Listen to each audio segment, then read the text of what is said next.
Assalamualaikum warahmatullahi wabarakatuh.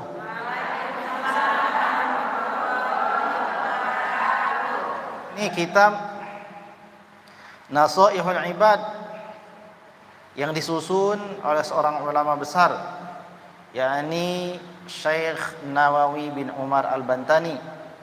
Pada lalu-lalu kita telah membaca daripada muqaddimah, kemudian dilanjutkan dengan pada bab pertamanya, di mana kita telah membaca hadis musalsal bil awaliyah yang diriwayatkan oleh beliau. Hari ini kita baca daripada bab yang kedua. Bismillahirrahmanirrahim. Qala al-musannif rahimahullahu ta'ala, nafa'ana Allahu bihi wa bi'ulumihi fid dharain amin.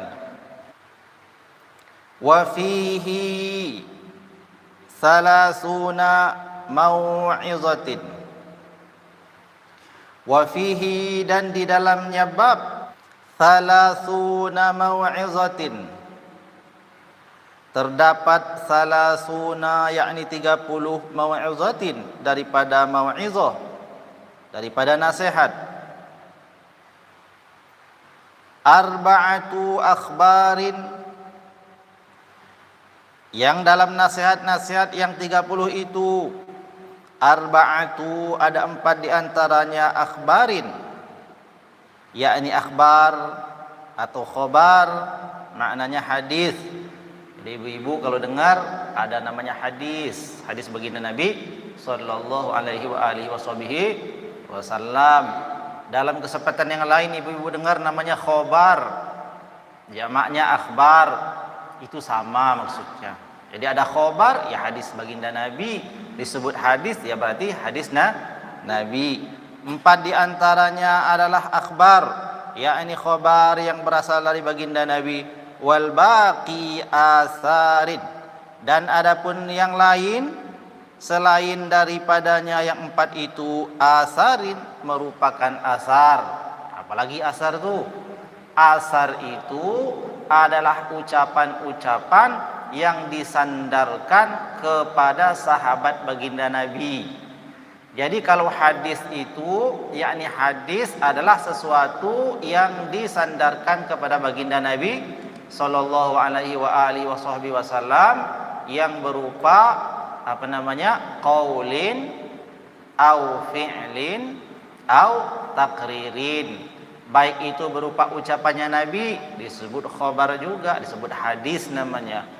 Fi'lin, perbuatannya Nabi, maka perbuatannya Nabi juga disebut hadis Nabi namanya.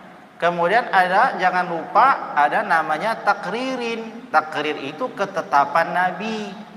Kalau disebut takrir ketetapan Nabi, berarti yang berbuat bukan Nabi, tapi yang berbuat sahabatnya Nabi, disaksikan oleh Nabi dan diikrarkan Nabi. Maknanya dibiarkan Nabi, disetujui oleh Nabi. Jadi bukanlah hadis itu hanya sesuatu yang sifatnya ucapan. Nabi berucap, qala Nabi, itu jelas hadis ucapannya Nabi. Ada fi'linnya Nabi, yakni perbuatannya Nabi. Di antaranya bagaimana Nabi ini ketika melaksanakan sholat. Nabi sholat bagaimana? Itu namanya fi'lin Nabi, perbuatan Nabi. Tapi ada lagi daripada khobar yang disebut, atau disebut juga dengan hadis itu, adalah yang disebut dengan takrir. Apa takrir tuh? Ketetapannya Nabi. Nabi enggak mengucapkan, enggak. Dan Nabi enggak memperbuatnya, enggak juga. Tapi Nabi melihat atau menyaksikan sahabatnya melakukan sesuatu, Nabi tidak komplain, berarti itu sesuatu yang benar. Oleh sesuatu yang benar itu ditetapkan Nabi, maka itu juga termasuk hadisnya Nabi. Jadi hadis Nabi itu ada 3 ya.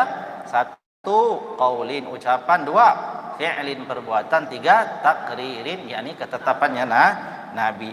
Dalam ucapan khobar tercakuplah itu. Ada kalanya ia bersifat qaul, ucapannya Nabi.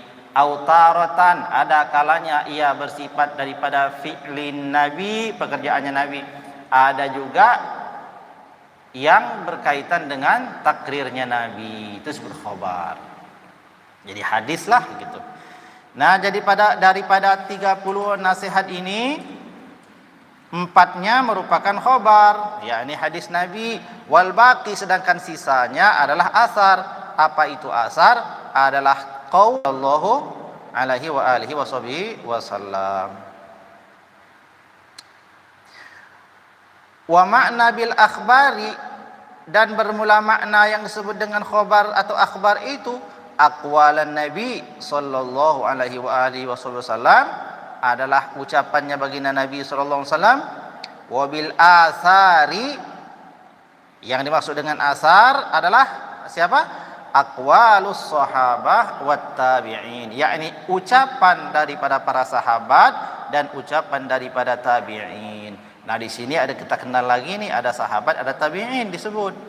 Maka sahabat tuh perlu juga kita tahu apa ta'rif sahabat. Sahabat itu adalah orang yang pernah melihat baginda Nabi sallallahu alaihi wa alihi wasallam dan beriman kepada baginda Nabi sallallahu alaihi wasallam sampai wafat. Itu disebut sahabat. Kemudian yang kedua disebut di sini ada tabi'in. Wat tabi'ina, dan orang yang mengikuti mereka. Di antara yang dimaksud tabi'in itu apa? Tabi'in adalah orang yang melihat sahabat Nabi. Kalau sahabat orang yang melihat Nabi, ya kan? Sampai wafat beriman pada Nabi, disebut sahabat. Jadi syaratnya melihat, ketemu melihat gitu. Walau hanya melihat, meski tidak bersama. Tapi kalau dia hidup. Nah, kemudian yang kedua, tabi'in adalah muridnya sahabat, orang yang pernah melihat sahabatnya Nabi tapi tidak melihat Nabi. Ya, orang pernah melihat sahabat Nabi, kemudian beriman ia atas baginda Nabi SAW, wafat dalam keadaan muslim, disebut dengan tabi'in. Maka orang yang hidup sezaman dengan Nabi pun, artinya orang yang masih hidup sezaman dengan Nabi, masih hidup tapi belum pernah melihat Nabi dengan matanya, dia tidak dikategorikan sahabat, dikategorikan tabi'in. Contohnya siapa? Uwais al-Qarni yang ada daripada Yaman itu. Jadi hidup di zaman baginda Nabi, beriman kepada baginda Nabi, tapi sampai wafat baginda Nabi belum pernah ketemu baginda Nabi sallallahu alaihi wasallam. Maka dia dikategorikan kepada tabi'in yang saleh. Nah, begitulah ibu-ibu sekalian, di dalam 30 nasihatnya itu ada 4 yang hadis Nabi, yakni perkataannya Nabi. Adapun asar, sisanya asar adalah perkataan daripada sahabat Nabi dan perkataan daripada tabi'in.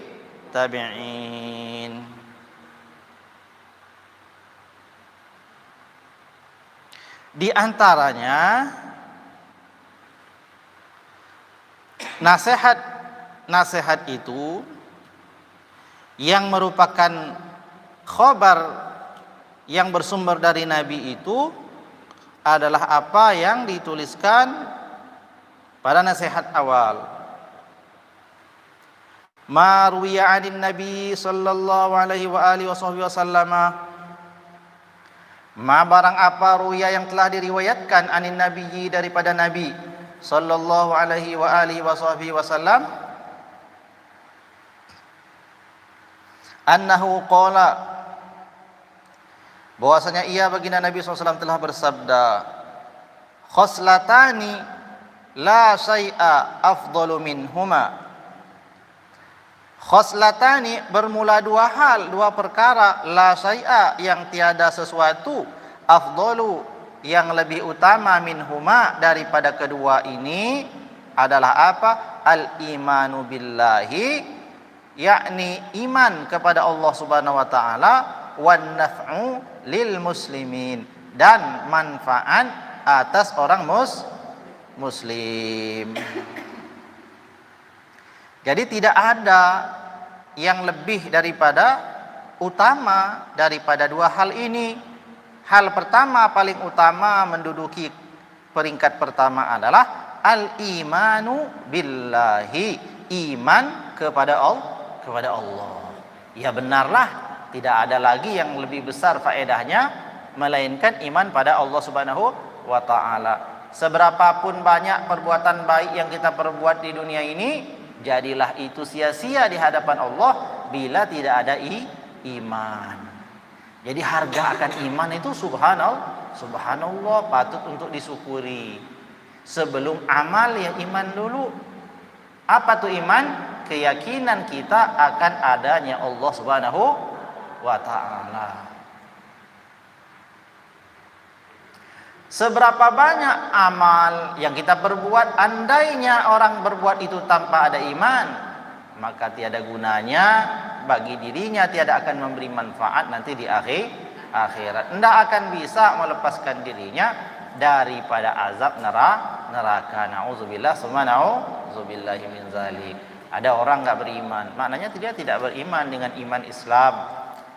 Lalu dia berbuat sesuatu yang begitu baik, begitu banyak. Nah, sedih kita lihatnya, kasihan kita lihat. Betapa banyak manfaatnya yang diperbuatnya, manusia sudah merasakan manfaatnya luar biasa banyak. Bangun sarana prasarana umum, jalan-jalan dibenarkan, rumah-rumahnya orang-orang yang tidak punya rumah dibangunkan, ya kan? Masjid-masjid didirikan. Ada orang begitu. Ada. Tapi kita melihat kenyataannya belum ada iman. Maknanya belum berkeyakinan atas iman Islam. Nah, orang-orang baik seperti itu mudah-mudahan Allah kasih petunjuk hidayah sehingga punya kesempatan nanti beriman pada Allah sebelum mati. Tapi andainya mati dalam keadaan belum beriman pada Allah Subhanahu wa taala, sungguh perbuatan yang begitu baik yang dirasakan manusia manfaatnya itu tiada memberi manfaat baginya. Itulah iman namanya. Jadi pertama afdal iman. Tidak ada lagi yang lebih utama daripada iman. Iman itu luar biasa. Jadi nggak ada lah orang itu namanya sesuatu yang bisa menyebabkan ia sedih terus menerus tuh. Selayaknya orang beriman enggak. Apa sih yang dia sedihkan? Apa yang dia enggak punya di dunia ini?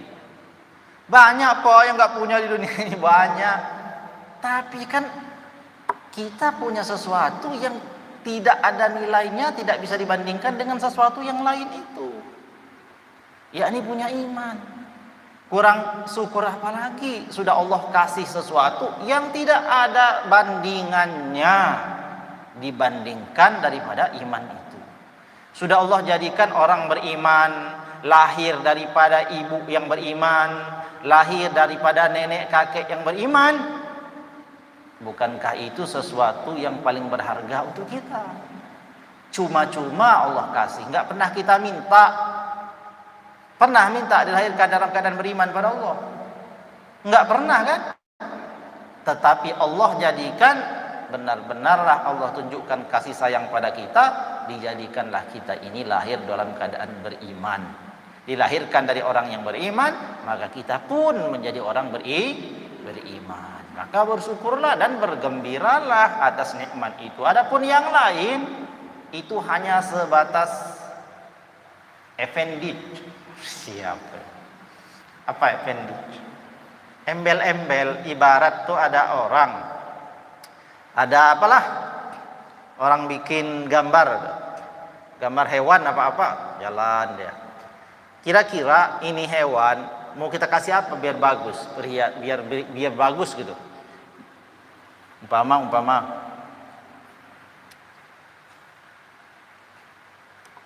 ini apa ini? Nih, siwak kan. Tapi anggaplah ini dinosaurus. Ibu. Ini dinosaurus. Dinosaurus punya kaki. Wallahu alam dinosaurus itu beneran ada apa enggak dulu, wallahu alam, pokoknya ada aja lah ya. Ada dinosaurus. Dinosaurus punya kaki, terus lehernya panjang. Lah terus kita pelihara dinosaurusnya. Berani apa pelihara dinosaurus? Berdirilah di depan kita. Kita lihat, kayaknya ini kurang apa gitu, dikasih sayap. Ditambah lagi lah pernak-pernik yang dibuat daripada kain yang bagus, lalu dibuatkan ukir-ukiran, diletakkan di atasnya supaya orang yang naik tuh enak. Ada tikernya, ditambah lagi, ini biar nggak bisa ngeliat belakang, dikasih kaca spion. Ini maksudnya itu. Selain daripada iman itu hanya seperti itu, hanya penghias supaya nggak bosan nunggu mati. Ya, sangu, hiburan aja ibu sekalian. Selain daripada iman yang dijaga dalam hati itu, yang lain itu hiburan supaya nggak jenuh nunggu kembali pada Allah. Nah, bagaimana caranya supaya hiburan ini tadi nilainya baik, nilainya ibadah. Maka kita benar dalam menghias itu tadi. Jadi selain daripada iman, itu perhiasan daripada menghiasi keimanan itu, supaya kita hidup tidak jenuh dan senang dalam menjalankan ibadah. Jadi khoslatani, dua perkara, la syai'a, yang tiada sesuatu, minhuma, daripada keduanya, khoslatan, yang afdalu minhuma, yang lebih utama dari keduanya, al-imanu billah. Yang pertama iman kepada Allah, yang kedua wan naf'u lil muslimin, yang kedua adalah memberi manfaat untuk orang muslim. Jadi dua inilah misi kita hidup. Pertama, kita sudah beriman, kita jaga iman kita, tambah kuat, tambah yakin lagi kita pada Allah Subhanahu wa taala. Setelah itu bagaimana kita menjadi orang yang bermanfaat untuk kaum muslimin. Iman kalau dijabarkan luas lagi itu. Bakal habis tuh kitabnya, ada namanya kitab tauhid, bahas tentang iman ini. Adapun tentang manfaat pada kaum muslimin, ya ada juga dibahas. Ada namanya bab muamalah dan lain sebagainya. Tapi ringkasannya luar biasa begitu. Jadi iman kepada Allah, ya iman kepada Allah dengan mengenal Allah itu secara benar. Kita kenal dengan sifat-sifat Allah yang wajib bagi Allah. Kita mengenal sifat-sifat mustahil yang mustahil bagi Allah. Kita kenal juga sifat jaiz bagi Allah. Ya, dalam bab tauhid iman seperti itu. Bagi Rasul juga sama. Kita mengenal sifat yang wajib bagi Rasul. Kita mengenal sifat yang mustahil bagi Rasul. Kita mengenal daripada sifat yang jaiz bagi Rasul. Kita juga mengenal akan malaikatnya Allah, ya. Seperti itu daripada nabi-nabi dan rasulnya Allah Subhanahu wa taala. Di situ bab iman itu. Maka bab iman dipelajari juga secara menyeluruh. Nah, setelah itu baru kemudian wan naf'u lil muslimin, manfaatkan pada kaum muslimin. Apa sih manfaat kepada muslimin itu? Pak, bagaimana cara kita bermanfaat untuk kaum muslimin? Maka dikatakan oleh imam, dijelaskan di sini, bil maqal, yang pertama manfaat yang bisa kamu berikan untuk muslim itu bil maqal, manfaat ucapan. Bermanfaat kepada orang muslim yang lain dengan ucapannya. Lah kira-kira ucapan yang bermanfaat untuk kaum muslimin itu apa? Nasihat yang baik, mengajarkan ilmu, mengajak kepada kebaikan, menyampaikan informasi-informasi yang bagus dan benar, bukan caci maki, saling mengumpat, sama-sama saling mencari kesalahan masing-masing dan lain-lain. Itu enggak manfaat tuh, namanya enggak manfaat untuk kaum muslimin. Yang bermanfaat untuk kaum muslimin itu pertama bil maqal, dalam ucapan-ucapan yang manfaat, itu namanya. Jadi manfaat dalam ucapan. Berarti ucapan yang enggak manfaat dihindari. Yang kedua adalah wabil jahi, dengan kedudukan. Andai kita punya kedudukan, kekuasaan, jadi menjadi orang berkuasa itu bukan hina. Yang hina itu menjadi penguasa tapi enggak beriman. Menjadi penguasa yang zalim itu tercela. Tapi jadi penguasa, jadi pemerintahan, macam-macam lah. Jadi apa? Jadi ketua RT, ketua RW, di atasnya apa lagi? Kepala dusun, di atasnya lagi kepala desa, di atasnya lagi camat, di atasnya lagi camat, bupati, di atas bupati, gubernur, di atas gubernur, presiden, di atas presiden. Apa? Terserahlah apa yang di atas presiden. Yang jelas itu jah namanya, kedudukan di hadapan manusia. Baik kedudukannya jadi orang berpengaruh, punya akses pada kebijakan. Anda itu dimanfaatkan untuk kemanfaatan manusia, itu pun namanya manfaat. Jadi jangan bilang, oh orang kalau berkuasa itu nggak bagus. Justru yang berkuasa itu mestilah orang-orang yang baik. Jadi orang pertama manfaatnya bil maqal, dengan ucapan. Yang kedua dengan jah, dengan kedudukan. Yang Selanjutnya adalah au bil mali, atau dengan harta. Nah, ibu-ibu ingat, ibu-ibu punya mana nih? Beriman, dah beriman. Manfaat kepada muslimin, ingin memberi manfaat kan? Ingin memberi manfaat. Lalu kita pikir kita punya apa? Manfaat pertama bil maqol, bisa nggak kita berkata-kata yang baik, ngajarin yang benar, ngajarin cara bikin tahu bunting gitu kan. Bagi orang yang mau jualan biar enak gimana, itu luar biasa manfaat. Ya, benar nggak? Ya contohnya tuh ngajarin orang ngejahit, ngajarin orang apalah. Ya, dengan ucapan-ucapan.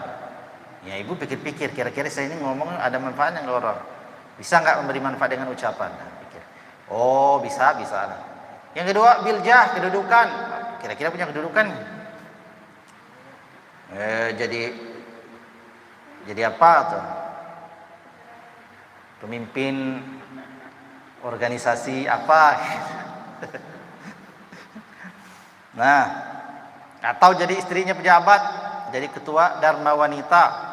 Di bawahnya ada orang-orang yang ada di bawahnya. Bagaimana memberi manfaat? Semua ya. Yang kedua bil mal, dengan harta. Yang punya harta bermanfaat dalam harta. Oh enggak ada juga au bil badani, dengan badan. Oh saya kalau berkata-kata nanti malah nyakitin orang, nggak bisa lah Pak. Bil jah, kekuasaan. Oh saya nggak punya kekuasaan. Bil mal, oh saya nggak punya harta, cuman cukup buat diri sendiri, keluarga. Maka dengan badan. Oh kalau itu jangan tanya, biar semen biar semen 1 sak 2 sak saya panggul Pak, katanya pas mau bangun masjid tuh ya diangkat sendiri. Nah ya itu laki-laki lah, kalau perempuan enggak.